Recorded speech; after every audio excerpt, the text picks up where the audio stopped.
प्यारे बच्चों, आप सभी को मेरा नमस्कार।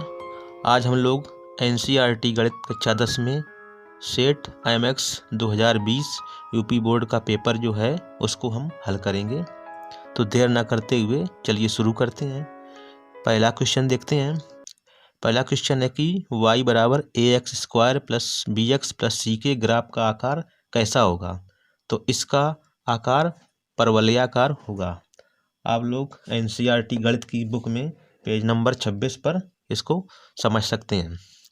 दूसरा क्वेश्चन है प्रश्न नंबर 1 का कि यदि 3 cot a बराबर 4 है तो sec a का मान बताइए। तो इसको हम थोड़ा हल करेंगे। 3 cot a बराबर 4 है तो cot a बराबर 4/3 आ जाएगा और इससे भुजाओं में संबंध आ जाएगा। इसके बाद हम इसका कर्ण निकाल लेंगे पाइथागोरस प्रमेय लगा करके। इधर से जब कर्ण निकल आएगा 5 निकल आएगा कर्ण हमारा, तो sec के बराबर 5/4 हो जाएगा। तो आपका आंसर दूसरा ऑप्शन सही है, 5/4। प्रश्न नंबर 1 गा में 1 से लेकर 9 तक की संख्याओं का समांतर माध्य हमें निकालना है। तो हम 1 से 9 तक की सारी संख्याओं को जोड़ेंगे और टोटल 9 संख्या है तो 9 का भाग करेंगे उसमें जोड़कर, तो आंसर आपका 5 आ जाएगा। प्रश्न नंबर 1 घ में एक समांतर श्रेणी दी हुई है और उसमें हमें सारवंतर निकालना है। तो समांतर श्रेणी में सारवंतर निकालने के लिए दूसरे पद को पहले पद से घटा देंगे। -5 से -1 घटाएंगे तो आंसर आएगा आपका +4। तो ऑप्शन पहला सही है, +4 वाला। अगले क्वेश्चन में हमें बताना है कि पासे को एक बार फेंकने पर सम संख्या प्राप्त होने की प्रायिकता क्या है। तो देखिए, पासे में 1 से लेकर 6 तक संख्याएं होती हैं और इसमें जो सम संख्याएं होती हैं वो होती हैं 2, 4, 6, यानी 3 संख्याएं सम संख्या होती हैं और कुल टोटल संख्याएं 6 होती हैं।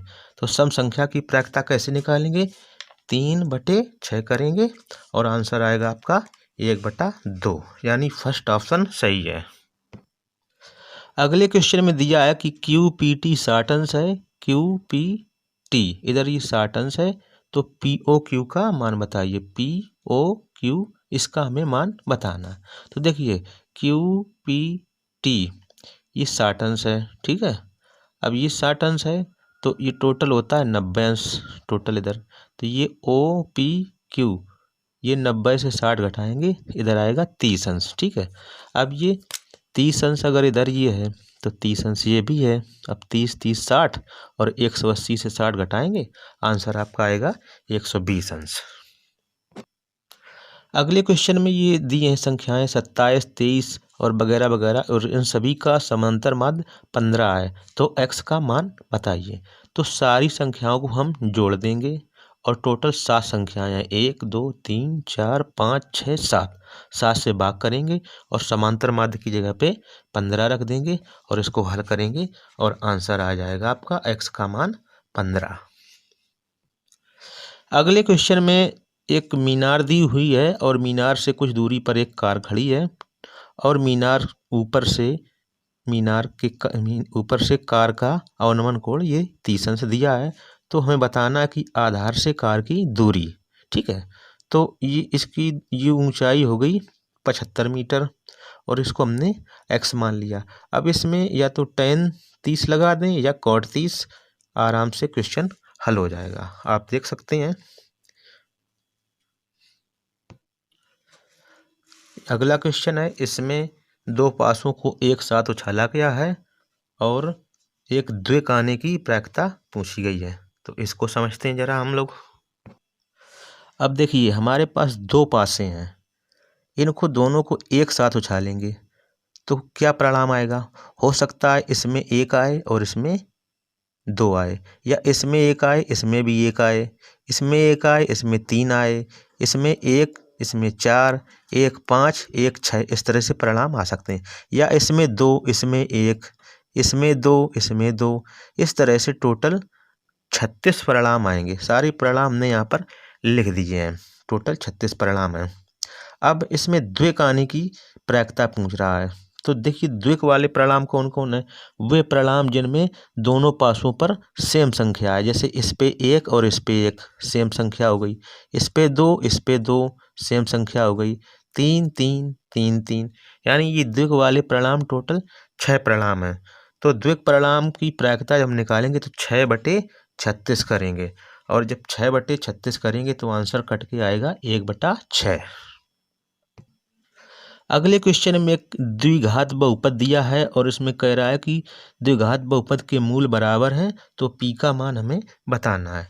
तो देखिए यहाँ पर अगर द्विघात बहुपद के मूल बराबर हैं तो मूल बराबर होने पर व्युत्क्रम डी का मान 0 होता है, डी बराबर b² - 4ac होता है और उसका मान 0 होगा। तो यहाँ पर ए की जगह पर पी है, पी हो गया, और बी की जगह पर -2√5 पी है, ये बी की जगह पे ये हो गया, और सी की जगह 15 हो गया। तो जब इसको हम b² - 4ac बराबर 0 में मान रखेंगे और इसको जब हम हल करेंगे तो इस तरह से आपका आंसर p बराबर 3 आ जाएगा। अगले क्वेश्चन में कह रहा है कि k+9 2k-1 और 2k+7 समांतर श्रेणी में है, तो k का मान बताइए। अब देखिए अगर समांतर श्रेणी में है तो समांतर श्रेणी में दो पदों के बीच का अंतर हमेशा समान रहता है, यानी कि इस पद को इस पद से जितना हम घटाएंगे जो आंसर आएगा वही आंसर इस पद को इस पद से घटाने पर आएगा। ठीक है, तो a2 - a1 करेंगे, ठीक, उसके बराबर रखेंगे a3 - a2 और इसको इस तरह से रखेंगे और ये सारे मान रख देंगे, a2 और ये a1, ठीक, इधर ये a3 हो गया और ये a2 हो गया, और इसको हल करेंगे तो k का मान 18 आ जाएगा। अगले क्वेश्चन में हमें बताना है कि ताश की गड्डी में बादशाह यानी राजा आने की प्रायिकता बतानी है। ठीक है, तो ताश की गड्डी में टोटल पत्ते 52 होते हैं और राजा यानी बादशाह के पत्ते 4 होते हैं, तो बादशाह यानी की प्रायिकता क्या होगी, 4/52 कट के आएगा 1/13। अगले क्वेश्चन में दिया है कि x² - 7x + 12 के मूलों के व्युत्क्रमों का योग बताइए। ठीक है, तो या तो इनको हम मूलों को हम अल्फा और बीटा मान लें, ठीक, उसके बाद हमें 1/अल्फा + 1/बीटा का मान निकालना है, और या तो इसको हम गुणनखंड करके मूल निकाल लें, तो हमने गुणनखंड करके इसके मूल निकाल लिए, मूल आए 4 और 3। उसके बाद हमें इसके व्युत्क्रमों का योग निकाला, तो 1/4 + 1/3 किया और आंसर आया 7/12। दो तरीके हैं, कोई भी दो तरीका अपना लें, उनको अल्फ़ा बीटा मान के 1/अल्फ़ा + 1/बीटा का मान निकाल लें या इस तरह से निकाल लें। अगले क्वेश्चन में दिया है कि दो संख्याएं हैं, उनका अंतर 26 है और एक संख्या जो है वो दूसरी संख्या से 3 गुनी है, तो हमें संख्याएं बताना है। तो हमने संख्याओं को 3x और x मान लें और उसके अंतर माने घटाने को 26 के बराबर रख दें। इसके बाद x का मान निकाल लें, तो यहाँ से x का मान जब 13 आएगा तो संख्याएं आएंगी 13 और 39। अगले क्वेश्चन में दिया है कि बिंदु x y बिंदुओं 3 6 और -3 4 से समदूरस्थ है, तो हमें x और y में संबंध बताना है। तब देखिए x y की जो दूरी 3 6 से है वही दूरी x y की -3 4 से है, तो इन दोनों के बीच की दूरी और इन दोनों बीच की दूरी सेम है बिंदुओं के बीच, और हम उसी का यहाँ पर प्रयोग करेंगे, दूरी सूत्र का प्रयोग करेंगे इसको इस तरह से, और इसको हम हल करेंगे। ये अंडर रूट जो लगा ये दोनों तरफ का ये हट जाएगा और इसको हम हल करेंगे। क्वेश्चन थोड़ा बड़ा है, समय का अभाव है, हम ज़्यादा बता नहीं सकते पूरा फुल, लेकिन संबंध आपका आएगा 3x + y - 5 बराबर 0। अगले क्वेश्चन में शंकु की ऊंचाई दी है और उसकी त्रिज्या दी है और हमें इसमें तिरछी ऊंचाई बतानी है। तो यहाँ पर हम पाइथागोरस प्रमेय का प्रयोग करेंगे। यहाँ पर ये 90 अंश का कोण होता है, इसको हमने l माना है इसको, तो यहाँ पर हो गया l² बराबर h² + r²। h का मान 12 और r का मान 3.5 रखा, इसको हमने वर्ग किया, दोनों को वर्ग करके जोड़ा तो 156.25 इन दोनों का जोड़ आएगा, और उसका जब हम वर्गमूल निकालेंगे तो 12.5 आ जाएगा, तो यानी तिरछी ऊंचाई 12.5 आ जाएगी। अगले क्वेश्चन में दिया है कि tan a बराबर cot b, तो सिद्ध कीजिए a प्लस बी बराबर 90। देखिए tan a बराबर cot b है, तो tan a को हमने tan a ही लिख दिया, लेकिन cot b को हमने क्या किया कि tan 90 माइनस बी लिख दिया, क्योंकि tan 90 माइनस थीटा बराबर होता है cot थीटा। अब इसमें क्या किया कि tan दोनों के हमने हटा दिए। जब हटा दी तो a बराबर 90 माइनस बी, और b को यहाँ इस तरफ लाए तो a प्लस बी बराबर 90 हो गया। अगले क्वेश्चन में एक निर्देशांक ज्यामिति का क्वेश्चन है। यहाँ पर ये बिंदु दिए हैं -3 10 और 6 -8 और -1 6 इस रेखा पर है, और हमें m1 और m2 का अनुपात बताना। इस तरफ m1 और इस तरफ m2 होता है, यानी AP और PB का हमें अनुपात बताना है। तो हम यहाँ पर इसको x1 y1 और इसको x2 y2 और इसको xy मानेंगे, ठीक। और सूत्र का प्रयोग करेंगे, x बराबर m1 x2 plus m2 x1 बटे m1 प्लस m2, और सारे मान यहाँ पर हम रखेंगे इस तरह से, और इसको हम हल करेंगे तो m1 और m2 का अनुपात 2:7 आ जाएगा। अगले क्वेश्चन में हमें सिद्ध करना है कि अगर किसी वृत्त पर किसी y बिंदु से 2 स्पर्श रेखाएं खींची जाएं तो उनकी दोनों की लंबाइयां बराबर हैं, यानी यहाँ पर PQ और PR की हमें लंबाई बराबर सिद्ध करनी है, ठीक है। तो हम देखते हैं कि हम त्रिभुज POQ और त्रिभुज POR इन दोनों में थोड़ा देखते हैं। देखिए यहाँ पर जो OQ है और OR है तो ये दोनों बराबर हैं। क्यों बराबर है? क्योंकि ये दोनों एक ही वृत्त की त्रिज्याएं हैं। और जो PO है ये लाइन दोनों त्रिभुजों में है, ऊपर वाले में भी और नीचे वाले में भी, ठीक है। अब दो चीज़ें सेम हो गई, और यहाँ पर जो ये कोण है ये 90 का इसमें भी है और ये इसमें भी है। तो अगर आपने RHS थ्योरम पढ़ा है तो आपको समझ में आ जाएगा कि इस तरह से ये कंडीशन में दोनों त्रिभुज सर्वांग-सम है, और अगर ये सर्वांग-सम हुए हैं तो फिर ये PQ और PR बराबर होंगी। RHS थ्योरम एक है, उसको आप देख लें, समझ लें, क्वेश्चन आपको समझ में आ जाएगा। अगला क्वेश्चन एक त्रिकोणमिति का प्रश्न है। इसमें सिद्ध करना है कि 1 + tan स्क्वायर a बटे 1 + cot स्क्वायर a और बराबर 1 - tan a बटे 1 - cot a का होल स्क्वायर। तो देखिए इसमें हम दोनों पक्षों को अलग अलग हल करेंगे। इसको हम इसके बराबर नहीं कर सकते हैं, लेकिन इसको कुछ अलग हल करेंगे और इसको हम अलग हल करेंगे। तो जब हम इसको हल करेंगे तो ये हो जाएगा 1 + tan स्क्वायर a बटे 1 + cot square a। 1 + tan square a होता है सेक स्क्वायर a, और 1 + cot स्क्वायर a होता है कोसेक स्क्वायर a। इसके बाद सेक स्क्वायर a के स्थान पर हम लिख देंगे 1 बटे cos स्क्वायर a, और कोसेक स्क्वायर a इसको 1 बटे साइन स्क्वायर a, ठीक। अब ये साइन स्क्वायर a ऊपर चला जाएगा और cos स्क्वायर a नीचे हो जाएगा, तो ये बन जाएगा tan स्क्वायर a।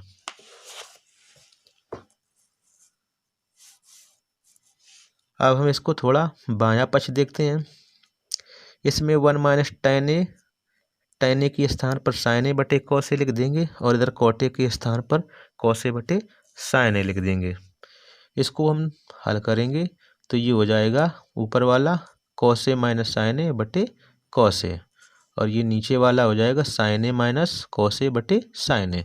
अब देखिए यहाँ पर ये cos a माइनस साइन ए है, और इधर sin a minus cos a, ये अभी कट नहीं सकता।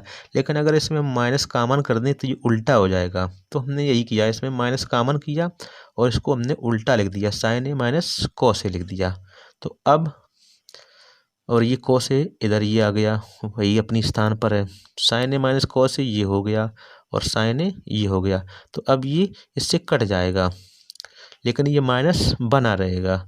तो इसमें बचेगा -sin a बटे cos a और इसका होल स्क्वायर है। जब इसका हम वर्ग करेंगे तो ये माइनस है, तो ये वर्ग करने पर प्लस हो जाएगा, और ये tan स्क्वायर a इधर भी आ जाएगा। तो इसमें भी tan स्क्वायर a और इसमें भी tan स्क्वायर a, तो आपका ये क्वेश्चन हल हो गया। अगले क्वेश्चन में दिया है कि A0 और 0B और XY सररेख हैं। सररेख का मतलब सीधी रेखा में। तो सिद्ध कीजिए कि x बटे a प्लस y बटे b बराबर 1। अब देखिए अगर तीन बिंदु सररेख हैं ठीक है। तो जब 3 बिंदु सररेख है तो इनसे कोई त्रिभुज नहीं बनेगा। ठीक है। अब त्रिभुज नहीं बन रहा है तो यानी कि इन तीनों बिंदुओं से बनने वाले त्रिभुज का क्षेत्रफल 0 होगा। तो वही हमने यहाँ पर काम किया है। इनसे बनने वाले तीनों बिंदुओं से बनने वाले त्रिभुज का क्षेत्रफल हम 0 रख देंगे आगे। ठीक। और इसको x1 y1, इसको x2 y2 और इसको x3 y3 मान लें और इसमें मान रख दें इस तरह से, और इसको हम हल करेंगे। ये 1/2 जो है इसका 2 का 0 में गुणा हो जाएगा तो यहाँ से ये खत्म हो जाएगा, और इस तरह से हल करके आंसर आ जाएगा आपका x/a + y/b = 1। अगला क्वेश्चन एक माध्यिका का है। इसमें हमें माध्यिका निकालनी है। वर्ग अंतराल दिए हैं, बारंबारता दी है। इसके बाद हम संचयी बारंबारता निकाल लेते हैं। संचयी बारंबारता निकालने के लिए पहले यहाँ पर 4 लिखें, फिर 4 में 13 जोड़ें 17 आएगा, 17 में 18 जोड़ें 35 आएगा, 35 में 9 जोड़े 44 और 44 में 6 जोड़ा तो ये 50 आया। अब यहाँ पर n का मान 50 है और n/2 का मान आया 25। तो हमें माध्यिका वर्ग निकालने के लिए ये देखना है कि 25 से ज़्यादा संचयी बारंबारता किसकी है। यानी 25 से ज़्यादा संचयी बारंबारता ये 35 है। तो यहाँ से 35 से निकल कर आया कि ये माध्यिका वर्ग 20 30 है, और यहाँ पर ये ऐप का मान उसी के सामने 18 है। ठीक। और माध्यिका वर्ग के ऊपर वाले वर्ग की संचयी बारंबारता 17 है।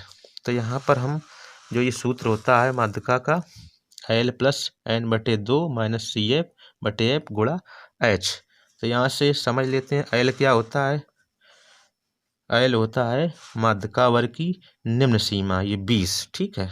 और ये CF क्या होगा यहाँ पर, ये 17। और ये F ये क्या है, F ये है इस 18। और H क्या होता है, H का मतलब इन दोनों का अंतर। इसको हमने इस सूत्र में मान रखा और यहाँ पर सारे मान रखे, इसको हल किया तो आंसर आया आपका 24.44। अगले क्वेश्चन में एक ठोस दिया है और उसका हमें आयतन निकालना है। ठीक है। तो ठोस जो है उस आकृति में कुछ भाग बेलनाकार है और ऊपर के सिरे अर्धवृत्ताकार हैं। तो जो अर्धवृत्ताकार भाग है उसका व्यास 7 दिया है, 7 सेंटीमीटर। तो जब 7 सेंटीमीटर इसका व्यास है तो त्रिज्या आ जाएगी 7/2। ये 7/2 और ये भी 7/2। ठीक। इसी प्रकार ये भी 7/2 और ये भी 7/2, और इसकी पूरी लंबाई 20 सेंटीमीटर है। तो जब 20 सेंटीमीटर से हम ये 7/2 और ये 7/2 घटाएंगे तो यानी यहाँ से और यहाँ तक जो लंबाई है h है वो आ जाएगी 13 सेंटीमीटर। और इसका हमें संपूर्ण आयतन निकालने के लिए हमें 2 अर्धगोलों का आयतन निकालना है, एक ऊपर वाला और एक नीचे वाला, और इस बेलन का। ठीक है। तो हम बेलनाकार भाग के लिए πr² h का प्रयोग करेंगे आयतन के लिए, और जो ये अर्धगोले हैं उसके लिए 2/3 πr³ और 2 अर्धगोले हैं तो हम उसमें 2 का गुणा करेंगे। तो r का मान तो आपको पता ही है 7/2, और h यहाँ से ये बेलन की है ये 13 है, इसमें हमने मान रखा और इसको हमने हल किया तो आया आपका आंसर 680.17 घन सेंटीमीटर। अगला क्वेश्चन में दिया है कि OA × OB = OC × OD। तो हमें सिद्ध करना है कि कोण A और कोण C बराबर हैं तथा कोण B तथा D बराबर हैं। अब देखिए OA और OA × OB = OC × OD है। तो क्या करेंगे कि OA/OC कर देंगे। ये OC इसके OA के बटे में जाएगा और OB इसके बटे में जाएगा। ठीक है।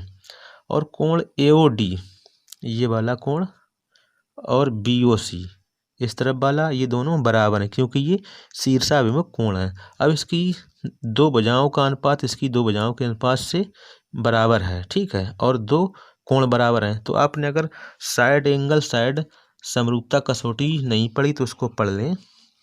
ठीक है।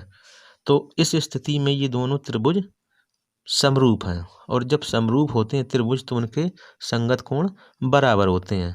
तो कोण ए कोण सी के बराबर है और कोण डी कोण बी के बराबर है। अगले क्वेश्चन में दिया है कि 2 अंकों की संख्या में अंकों का योग 12 है और अंकों के स्थान बदलने पर प्राप्त संख्या दी गई संख्या से 18 अधिक है। तो हम क्या करेंगे कि हमने इकाई का अंक x लिया और दाई का y लिया और संख्या बन गई x + 10y। ठीक है, अगर हम अंकों के स्थान बदल लें तो ये वाला हो जाएगा दाई का अंक और ये वाला हो जाएगा इकाई का अंक, तब नई संख्या बनेगी 10x + y। ठीक, अब ये संख्या जो दी गई संख्या से 18 अधिक है, यानी पहले वाली संख्या से ये 18 अधिक है। तो जब ये अधिक है तो हम क्या करेंगे कि या तो इसमें से 18 घटा दें या इसमें 18 जोड़ दें, तो दोनों संख्याएं बराबर हो जाएंगी। तो हमने इसमें 18 जोड़ दिया और इसको हमने बराबर कर दिया। इसके बाद हल किया तो x - y बराबर 2 आया हल करने पर, और इसमें लिखा है कि अंकों का योग 12 है, तो हमने रखा x + y बराबर 12। 2 समीकरण बन गए, उसको हल किया हमने, x का मान 7 आया और y का मान 5 आया। अब इसके बाद x y का मान हमने जो संख्या थी x + 10y उसमें मान रखा तो आंसर आया 57। अगले क्वेश्चन में दिया है कि ABC किसी त्रिभुज के अंतःकोण है, तो सिद्ध कीजिए cos B + C बराबर -cos है। तो अब ABC अगर किसी त्रिभुज के अंतःकोण है तो यानी कि तीनों कोणों का योग 180 अंश होगा। तो A + B + C का मान 180 अंश है, तो यहाँ से B + C 180 - A होगा। अब दोनों तरफ का हम cos ले लेंगे तो cos B + C बराबर cos 180 - A हो गया। ठीक, अब cos B + C बराबर cos 180 - A का एक सूत्र होता है, cos 180 - थीटा बराबर होता है -cos थीटा, तो उसी से यहाँ पर हो गया -cos है और आपका क्वेश्चन हल हो गया। अगला क्वेश्चन एक रेलगाड़ी का क्वेश्चन है कि एक रेलगाड़ी 360 किलोमीटर की दूरी एक समान चाल से तय करती है। यदि उसकी चाल 5 किलोमीटर घंटा बढ़ा दी जाए तो वह यात्रा में 1 घंटा कम समय लेती है। तो रेलगाड़ी की चाल बताइए। अब देखिए यहाँ पर कुल टोटल दूरी 360 किलोमीटर है। ठीक है, तो हम क्या करेंगे कि रेलगाड़ी की चाल को हम x मान लेते हैं। तो 360 किलोमीटर की दूरी तय करने में वो कितना समय लेगी, समय बराबर होता है दूरी बटे चाल, यानी 360/x। अब अगर उसकी हम चाल बढ़ा दें 5 किलोमीटर, ठीक है, तो वो कितना समय लेगी, तब समय लेगी 360/x + 5। यहाँ पर अब चाल बढ़ गई है। ठीक है, समय बराबर दूरी बटे दूरी वही है लेकिन चाल यहाँ से बढ़ गई है। लेकिन जब समय ये वाला समय जो है वो पहले वाले समय से 1 घंटा कम है, ये वाला 1 घंटा कम है, तो इसको दोनों को बराबर करने के लिए, क्योंकि ये 1 घंटा पहले से कम है, ठीक है ना, तो या तो इसमें हम 1 जोड़ दें या इसमें हम 1 घटा दें, दोनों बराबर हो जाएंगे। तो हमने ऊपर वाले में 1 हमने यहाँ पर घटा दिया और घटा दिया तो इसको थोड़ा हल किया और ये इस तरह से एक द्विघात समीकरण यहाँ से तैयार होगा। और द्विघात समीकरण के जब हम गुणनखंड करेंगे तो आएगा x + 45 और x - 40। ठीक है, तो यहाँ से जो x + 45 को जब हम तोड़ेंगे तो इसमें -45 आएगा, लेकिन x - 40 वाले से हमें x बराबर 40 आएगा। ठीक है, तो हमें माइनस वाला छोड़ देने हैं और प्लस वाला लेना है, यानी x बराबर 40 लेना है। तो आपका आंसर 40 किलोमीटर प्रति घंटा आएगा। अथवा वाला क्वेश्चन एक है कि 1/x + 4 - 1/x - 7 बराबर 11/30 को हल कीजिए। तो इसको हमें हल करना है, ये इस तरफ जाएगा और ये इस तरफ जाएगा और इस तरह से ये जो है हल करेंगे।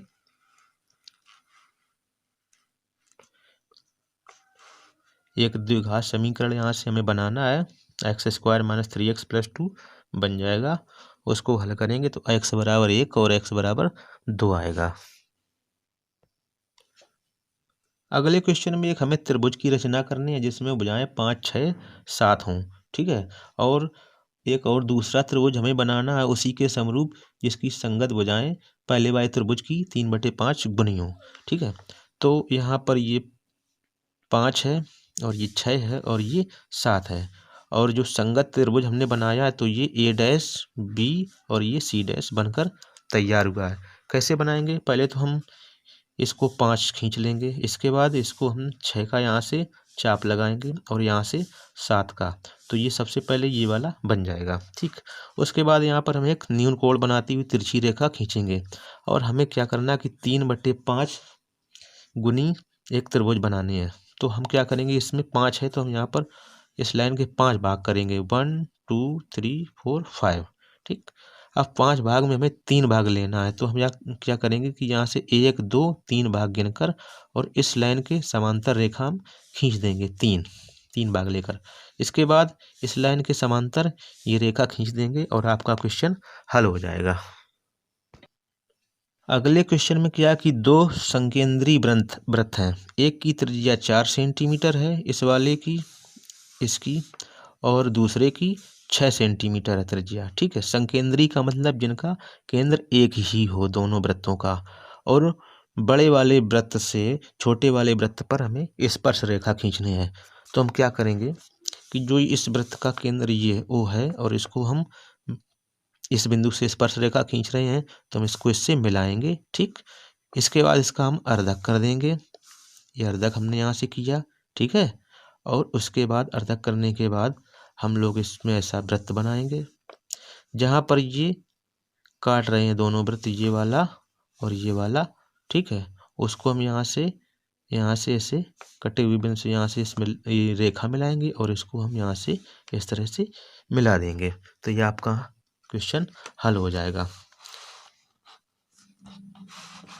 अब यहाँ पर देखने कि यहाँ पर ये कोण जो होता है ये 90 अंश का होता है। ठीक है, और ये दूरी यहाँ पर ये टोटल 6 है और ये वाली यहाँ पर 4 है, और इसमें PQ का मान पूछा गया है, स्पर्श रेखा का मान। तो यहाँ पर जब हम पाइथागोरस प्रमेय लगाएंगे ये कर्ण हो जाएगा और ये लंब हो जाएगा। पाइथागोरस प्रमेय लगाकर इसको हम हल कर लेंगे तो कुछ इस तरह से ये आपका आंसर 4.5 आ जाएगा। तो दोस्तों, कम समय में पूरा पेपर हल करना बहुत कठिन है, इस कारण हमने यहाँ पर संक्षेप में ये क्वेश्चन को बताया है। ठीक, वीडियो को देखने के लिए आपका बहुत बहुत धन्यवाद।